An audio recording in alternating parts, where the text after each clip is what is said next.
The deep dive में आपका स्वागत है। आज हम एक ऐसे टॉपिक पे बात करेंगे जो हम सबको कभी ना कभी किसी न किसी रूप में परेशान करता ही है। दुख। हम सब इससे बचना चाहते हैं, लेकिन ये जीवन का हिस्सा है। पर सवाल ये है कि ज्योतिष की नज़र में दुख क्या है? क्या ये सिर्फ ग्रहों का खेल है या हमारी कुंडली में इसका कोई गहरा मतलब छिपा है? आज की इस गहरी चर्चा के लिए हमारे पास सच्चिदानंद पांडे का एक बहुत ही दिलचस्प लेख है। शीर्षक है ज्योतिष की दृष्टि से दुखों को देखना और उसका निदान। और ये लेख सिर्फ समस्या नहीं गिनाता, बल्कि एक तरह से एक नक्शा देता है कि दुख की जड़ तक कैसे पहुंचा जाए और उसका हल कहाँ खोजा जाए। तो चलिए इस विषय की परतों को खोलते हैं और देखते हैं कि ज्योतिष की इस प्राचीन विद्या में हमारे आज के दुखों का क्या जवाब छिपाए। तो सबसे पहले ये समझना जरूरी है कि हम किस दुख की बात कर रहे हैं। लेख दुख को दो मुख्य हिस्सों में बांटता है, शारीरिक और मानसिक। ये तो काफी सीधा लगता है। हाँ बिल्कुल। शारीरिक दुख वो समझना आसान है। कोई बीमारी है, शरीर में दर्द है, ऊर्जा की कमी है। ये वो दुख है जिसे डॉक्टर पकड़ सकता है, जिसका टेस्ट हो सकता है। लेकिन असली पहेली है मानसिक दुख, जो आजकल शायद शारीरिक दुख से भी ज्यादा आम हो गया है। और लेख के अनुसार इस मानसिक दुख की जड़ इच्छा या उम्मीद में है। जब हम जो चाहते हैं वो नहीं मिलता तो एक खालीपन सा महसूस होता है। सही कहा। और ये इच्छा किसी भी रूप में हो सकती है। लेख में बहुत अच्छी उदाहरण भी हैं, जैसे किसी के पास ज्ञान बहुत है पर उसे पहचान नहीं मिल रही। कोई बहुत मेहनत कर रहा है पर प्रमोशन नहीं हो रहा। शादी हो गई पर घर में रोज कलह है, झगड़े होते हैं। ये सब क्या है? ये एक उम्मीद का टूटना है। हमने एक सुख की कल्पना की थी और जब असलियत उस कल्पना से मेल नहीं खाती तो मानसिक दुख पैदा होता है। लेकिन एक मिनट, इच्छा के बिना तो जीवन में कोई प्रेरणा ही नहीं होगी, कोई लक्ष्य ही नहीं होगा। क्या इसका मतलब यह है कि हर इच्छा दुख देती है? ये तो थोड़ा निराशाजनक लगता है। ये बहुत अच्छा सवाल है। नहीं, ज्योतिष या ये लेख ये नहीं कह रहा है कि इच्छा करना गलत है, बल्कि ये कह रहा है कि जब इच्छा पूरी ना होने का कारण समझ नहीं आता तब दुख होता है। जब हमें लगता है कि हम एक अंधेरी सुरंग में हैं और पता ही नहीं कि बाहर कैसे निकलें, तब असली परेशानी शुरू होती है। ज्योतिष का काम एक तरह से उस सुरंग में टॉर्च दिखाना है। ये बताना है कि आप कहाँ फंसे हैं और दरवाजा किस दिशा में है। अच्छा, तो ये एक तरह से डायग्नोसिस का टूल है। तो अगर ज्योतिष जीवन का नक्शा है तो उसमें दुख का पता कहाँ लिखा होता है? मतलब कोई खास जगह है कुंडली में? बिल्कुल। ज्योतिष में एक बहुत स्पष्ट पता है। पारंपरिक रूप से 3 भावों को, छठे, 8वें और 12वें, इनको दुष्स्थान कहा जाता है। मतलब दुख के स्थान। छठा भाव है रोग, ऋण और रिपु का। बीमारी, कर्ज और दुश्मन। हाँ, ये जीवन की रोजमर्रा की लड़ाइयां हैं। और 8वां और 12वां? 8वां भाव है गहरी, पुरानी और अचानक आने वाली बड़ी समस्याओं का, मतलब क्रॉनिक प्रॉब्लम्स, सदमा, विरासत के झगड़े। और 12वां भाव है व्यय, हानि और मोक्ष का। लेकिन एक बहुत काम की बात कहते हैं। वो कहते हैं कि अगर हमें व्यवहारिक दुख को समझना है तो फिलहाल 12वें भाव को एक तरफ रख देना चाहिए। क्यों? ऐसा क्यों? 12वां भाव तो हानि का है, जो अपने आप में एक बहुत बड़ा दुख है। क्योंकि 12वां भाव दुख का, कह सकते हैं कि अंतिम परिणाम है, उसका नतीजा है। जबकि दुख की कहानी शुरू होती है छठे और 8वें भाव से। हमें जड़ पर ध्यान देना है, फल पर नहीं। अगर फैक्ट्री में ही माल खराब बन रहा है तो दुकान में तो खराब माल ही पहुंचेगा ना, है ना? छठा और 8वां भाव वो फैक्ट्री हैं। ठीक है, तो फोकस छठे और 8वें भाव पर है। इन दोनों में क्या फर्क है? दोनों ही तो खराब है। इनमें जमीन आसमान का फर्क है। इसे ऐसे समझिए, छठे भाव की समस्या एक एक्यूट प्रॉब्लम है, जैसे अचानक जुकाम हो जाना या ऑफिस में किसी से बहस हो जाना। ये परेशान करती है, लेकिन सही एक्शन से इसे संभाला जा सकता है। लेकिन अगर आप उस जुकाम का इलाज ना करें और वो निमोनिया बन जाए, या ऑफिस की वो छोटी सी बहस एक बड़ी दुश्मनी में बदल जाए जो सालों चले, तो वो समस्या 8वें भाव में पहुंच जाती है। वो क्रॉनिक बन जाती है। अच्छा, मतलब छठा भाव एक छोटी सी चिंगारी है और अगर उसे ना बुझाया तो 8वां भाव जंगल की आग बन सकता है। बिल्कुल सही। छठे भाव की समस्या मेहनत और अनुशासन से सुलझ सकती है, पर 8वें भाव की समस्या, जैसे कोई पुरानी पारिवारिक दुश्मनी या कोई ऐसी बीमारी जो पीढ़ियों से चली आ रही हो, उसे सुलझाने के लिए सिर्फ मेहनत काफी नहीं। वहां एक गहरे बदलाव की, एक ट्रांसफॉर्मेशन की जरूरत पड़ती है। इसीलिए 8वें भाव को मृत्यु और पुनर्जन्म का भाव भी कहते हैं। पर आज की चर्चा के लिए, जैसा लेखक ने कहा है, हम उस चिंगारी पर ध्यान देंगे, यानी छठे भाव पर, जहां ज्यादातर दुखों के बीज बोए जाते हैं। ठीक है, तो शारीरिक और मानसिक दोनों तरह के दुखों का बीज छठे भाव में है। लेकिन छठा भाव तो नौकरी और सेवा का भी होता है ना, तो क्या इसका मतलब ये है कि हमारी नौकरी ही हमारे दुख का कारण है? ये एक बहुत ही आम गलतफहमी है। छठा भाव नौकरी देता नहीं, बल्कि नौकरी में होने वाले संघर्ष को दिखाता है। हाँ। आपका डेली रूटीन, आपकी सेहत पर काम का असर, आपके सहकर्मी जो आपके दोस्त भी हो सकते हैं, और रिपू, काम पूरा करने का दबाव, और उस नौकरी को बनाए रखने के लिए लिया गया कर्ज, जैसे होम लोन या कार लोन, ये सब छठे भाव का इलाका है। लेखक कहते हैं इस भाव को जीते बिना हम आगे नहीं बढ़ सकते, इसको जीना ही पड़ेगा, आप इससे भाग नहीं सकते। लेख में एक उदाहरण है कि जैसे हम अपना पर्यावरण नहीं चुन सकते, ठंडे देश में पैदा हुए तो गर्म कपड़े पहनने ही पड़ेंगे। हाँ। छठा भाव वैसा ही है। हाँ, और एक और बहुत गहरी बात है, शारीरिक रूप से छठा भाव हमारे पेट से, हमारी पाचन क्रिया से जुड़ा है। और आधुनिक विज्ञान भी कहता है कि 90% बीमारियां पेट से शुरू होती हैं। हमारा गट ही हमारे स्वास्थ्य का केंद्र है। ये तो कमाल का कनेक्शन है, मतलब ज्योतिष और मेडिकल साइंस एक ही बात कह रहे हैं। और सिर्फ इतना ही नहीं, हम सिर्फ खाना ही नहीं पचाते, हम अपने अनुभव, अपनी भावनाएं, अपने तनाव को भी पचाते हैं।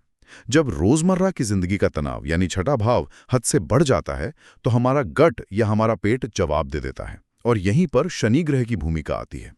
शनि को छठे भाव का कारक माना जाता है। शनि की ऊर्जा धीमी है, अनुशासित है, यथार्थवादी है। वो हमें कहती है, रुको, भागो मत, इस समस्या को देखो, समझो और इसे जियो, इससे सबक सीखो। अगर हम शनि की बात नहीं सुनते, तो वही छोटी समस्या बढ़कर 8वें भाव का विकराल रूप ले लेती है। ठीक है, ये तो साफ हो गया कि समस्या की जीपीआरएस लोकेशन छठा भाव है। पर क्या ज्योतिष सिर्फ प्रॉब्लम बताकर छोड़ देता है? यहीं पर लेखक का वो ताले और चाबी वाला सिद्धांत आता है जो मुझे बहुत दिलचस्प लगा। ये इस लेख का दिल है। ये सिद्धांत कहता है कि हर ताले की चाबी उसी के पास होती है। अगर आपकी कुंडली में कोई समस्या है, तो समाधान भी उसी कुंडली में छिपा है, कहीं बाहर नहीं। और सिद्धांत बहुत सरल है, किसी भी भाव से चौथा भाव उस भाव का सुख स्थान होता है। ये ज्योतिष का एक नियम है, पर इसका मतलब क्या है? चौथा भाव ही क्यों? क्योंकि चौथा भाव हमारी नींव का होता है। हमारा घर, हमारी माँ, हमारी आंतरिक शांति और सुख, कंफर्ट, ये हमारी जड़ें हैं। तो ये नियम कहता है कि किसी भी भाव से जुड़ी समस्या का समाधान या सुख उसकी नींव को मजबूत करने में मिलेगा। तो अगर छठे भाव यानी संघर्ष के भाव में दुख है, तो उसका सुख कहाँ मिलेगा? छठे भाव से गिनने पर चौथे भाव में, जो कि 9वां भाव है। बिल्कुल, 9वां भाव। वाह, मतलब संघर्ष और लड़ाई, छठा हाउस, उसके ताले की चाबी 9वें भाव में रखी है। और 9वां भाव तो धर्म, ज्ञान, गुरु, पिता और लंबी यात्राओं का होता है। बिल्कुल, इसका दर्शन समझिए। ये कह रहा है कि आपकी रोजमर्रा की समस्याओं का हल ज्यादा मेहनत करने या लड़ने झगड़ने में नहीं, बल्कि एक उच्च दृष्टिकोण, एक हायर पर्सपेक्टिव अपनाने में है। ज्ञान प्राप्त करने में, किसी गुरु या सलाहकार से मदद लेने में, या अपने विश्वास यानी धर्म पर टिके रहने में है। समाधान बाहरी एक्शन से ज्यादा आंतरिक समझ से आता है। ये तो सच में एक आहा मोमेंट है। लेकिन यहाँ एक और सिद्धांत का जिक्र है जो थोड़ा जटिल लगता है, भवत भवम। इसका क्या मतलब है? भवत भवम का सरल अर्थ है भाव से भाव। ये एक तरह से किसी भाव का अगला स्तर या उसका परिणाम देखने का तरीका है। सिद्धांत यह है कि किसी भाव के असल प्रभाव को देखना हो, तो उस भाव से उतने ही भाव आगे गिनो। तो छठे भाव के कर्मों का नतीजा कहाँ दिखेगा? छठे से छठे, यानी 11वें भाव में। सही, 11वें भाव में। और 11वां भाव तो लाभ, आय और इच्छा पूर्ति का है। अब मुझे कनेक्शन समझ आ रहा है। यहीं पर उपनिषद का वो अद्भुत उदाहरण आता है। अग्नि कहीं और पर जल रही होती है और धुआं कहीं और पर दिखाई देता है। इस केस में आग छठे भाव में है, कर्ज, बीमारी, दुश्मनी, और उसका धुआं 11वें भाव में दिखाई दे रहा है।